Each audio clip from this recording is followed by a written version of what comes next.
हिन्जाव गोदान बरायनो बेम पार्टि दामनो नामा नोंसोरलाय हा बरायजेरा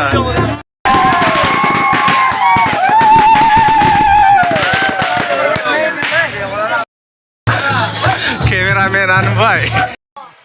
लिरनायखौ आं नुवाखैथ'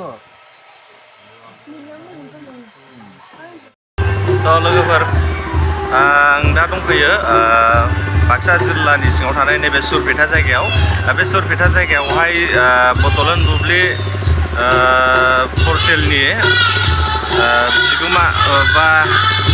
सुजुगिरि बिथां राकेश रामसियारिनि जे दिनै गोथार जुलि माखासे गामिनि बर'नि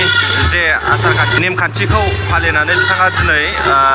गोथार जुलि जासिगोन बिनिनो दिनै हिन्जाव गोदान फैगासिनो दं बेखौहाय बरायनो गामिनि गोबां रायजो राजाफोरा साखाफारा दङ बेखौ आं नोंथांमोननो दिनै फारि फारि दिन्थिलांगोन जा हायो बिथांनि जे गोथार जुलि बे गोथार जुलिखौ आं नोंथांमोननो फारि फारि खिन्थागोन दायो दङ हिन्जाव गोदान बरायनो थाखाय लामायावहाय गोबां रायजो राजाफोरा रेडि जानानै दं आं बेखौ नोंथांमोननो फारि फारि खिन्थानो दे नोंथांमोना नायबाय था हिन्जाव गोदाना सफैबाय हिन्जाव गोदान सफैबाय नायनो नोंथांमोना नायनो हागोन गोदानखौ हिन्जाव गोदानखौ लाबोबाय सफैबाय बरायनाय लामायावहाय नै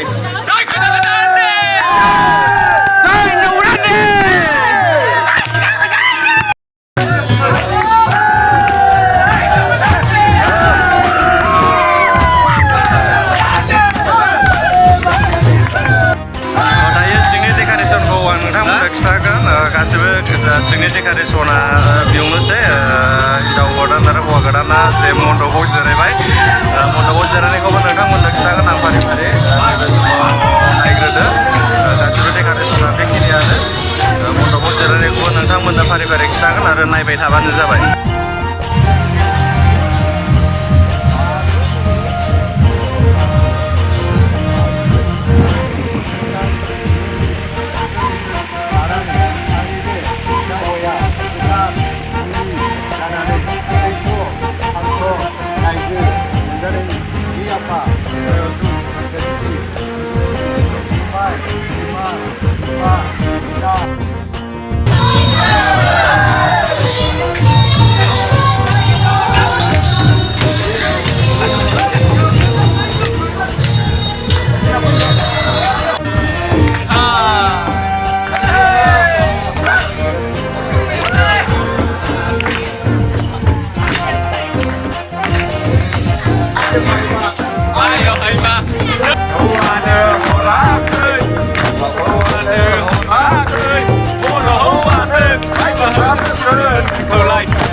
Duduk-duduk tangkap sey,